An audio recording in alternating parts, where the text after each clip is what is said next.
प्रदेश के लिए मैं आशु सक्सेना। प्रधानमंत्री नरेंद्र मोदी के दूसरे कार्यकाल का आखिरी बजट आज संसद में पेश हो गया। बजट पेश होने के बाद प्रधानमंत्री नरेंद्र मोदी ने इसे सन 2047 में विकसित राष्ट्र के गारंटी का दस्तावेज बताया। वहीं विपक्ष ने बजट को निराशाजनक करार दिया। बजट सत्र का तीसरा दिन हंगामेदार होने की तय है। हालांकि प्रधानमंत्री मोदी ने बजट सत्र के पहले दिन कहा था कि यह सत्र उन सांसदों के लिए प्रायश्चित का मौका है जो सदन में लोकतंत्र की हत्या करते रहे। इसके बावजूद ये बताना भूल गया, 146 सांसदों को शीतकालीन सत्र में हंगामे करने के बाद निलंबित किया गया था। इसके बावजूद यह तय है कि बजट सत्र का तीसरा दिन हंगामेदार रहेगा। कारण साफ है कि देश का राजनीतिक परिदृश्य जैसे उभरा है, उसमें बजट सत्र में संसद चलते हुए हंगामा ना हो यह संभव नहीं है। झारखंड के मुख्यमंत्री हेमंत सोरेन को पद पर रहते हुए गिरफ्तार कर लिया गया है। पीएमएलए कानून प्रिवेंशन ऑफ मनी लैंडरिंग लॉ के तहत उनको गिरफ्तार किया गया है। इससे पहले भी मधु कोड़ा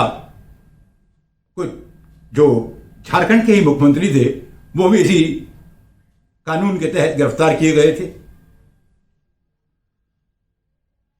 लेकिन ये पहला मौका है जो जब चुनाव से ठीक पहले उस कानून का इस्तेमाल करते हुए कोई गिरफ्तारी हुई है। हालांकि विपक्ष लगातार यह आरोप लगा रहा है कि मोदी सरकार केंद्रीय एजेंसियों का दुरुपयोग कर रही है। वो सिर्फ उन लोगों के खिलाफ कार्रवाई कर रही है जो विपक्ष में है। वो लोग वॉशिंग मशीन से धुले मान लिए जाते हैं जो मोदी सरकार के साथ चले जाते हैं। और मिसाल के तौर पर उनका कहना है कि महाराष्ट्र में पीएम मोदी जिस व्यक्ति की 2 दिन पहले ये कहकर आलोचना कर रहे थे कि वो भ्रष्ट है, अगले ही दिन वो महाराष्ट्र की एनडीए सरकार में उप मुख्यमंत्री का कार्यभार संभाल लेता है। जमीन पर ये मुद्दे कैसे दिखेंगे ये तो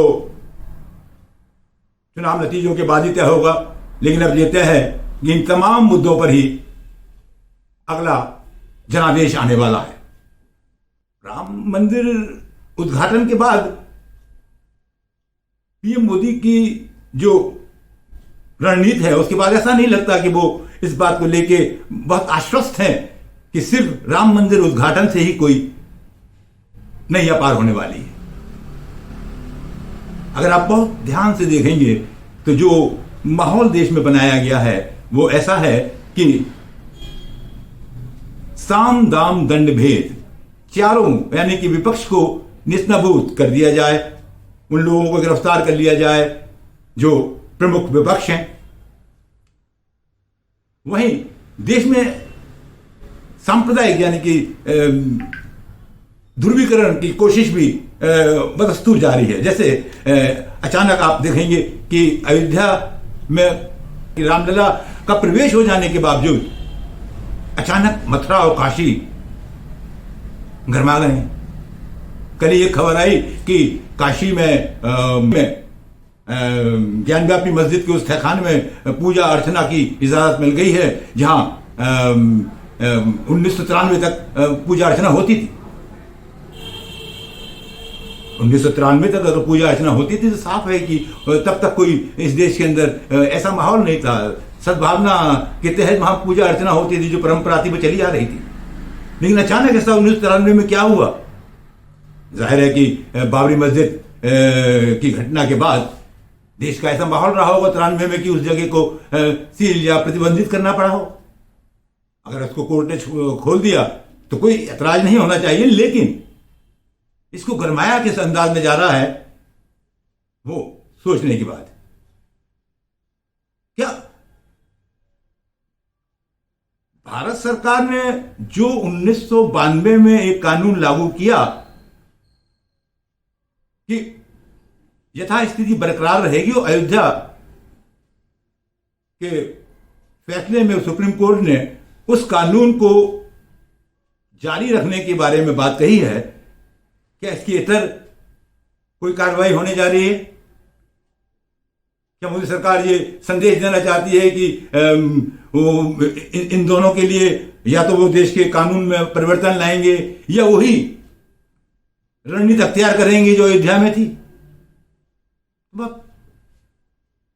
असमंजस की स्थिति में है देश, जबकि यह तय है कि एक तरफ पीएम मोदी संसद का सामना कर रहे हैं, अपने कार्यकाल की आखिरी लोकसभा का सामना कर रहे हैं, दूसरे कार्यकाल की आखिरी लोकसभा का सामना कर रहे हैं। वहीं प्रमुख विपक्ष कांग्रेस नॉर्थ ईस्ट से लेकर और मुंबई तक भारत जोड़ो न्याय यात्रा कर रही है। जमीन पे क्या माहौल बन रहा है, यह चुनाव नतीजों के बाद ही तय होगा। लेकिन एक बात साफ है कि सांप्रदायिक माहौल बनाने से क्या लाभ मिलेगा ये तो मैं नहीं कह सकता, लेकिन इस देश के अंदर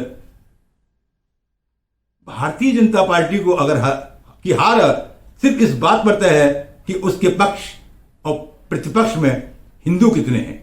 अगर हिंदू भाजपा के खिलाफ गोलबंद हुए तो मोदी जी का तीसरी पारी खेलना मुश्किल हो जाएगा। और जो जमीन पर माहौल है वो बहुत अद्भुत है। जमीन पर अब जाति जनगणना की बात हो रही है, यानी कि हिंदुओं में ही एक नई सोच, यानी कि दोबारा से मंडल और कमंडल की लड़ाई है। क्या इस लड़ाई में मंडल की जीत होगी या कमंडल की, ये तो हम नहीं कह सकते, लेकिन गोलबंदी बहुत साफ है। अगर कमंडल से दोबारा खतरा है लोकतंत्र को, तो मंडल एकजुट हो सकता है, और वो मंडल एकजुट हुआ तो मोदी सरकार का तीसरा कार्यकाल होना बहुत मुश्किल है। सबसे दिलचस्प यह है कि एक तरफ जहां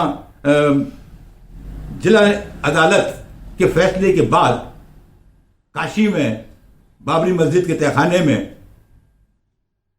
पूजा अर्चना करने का मौका मिला है, रातों रात पूजा अर्चना भी की गई है, तो वहीं कल सुप्रीम कोर्ट में जो मुकदमा आने वाला है झारखंड के मुख्यमंत्री हेमंत सोरेन का, उसमें सुप्रीम कोर्ट का क्या फैसला होता है वो उस पर सबकी निगाहें रहेंगी। आज इतना ही, कल ऐसे ही ज्वलित मुद्दे के साथ फिर हाजिर होंगे। नमस्कार। सब्सक्राइब करना ना भूलें।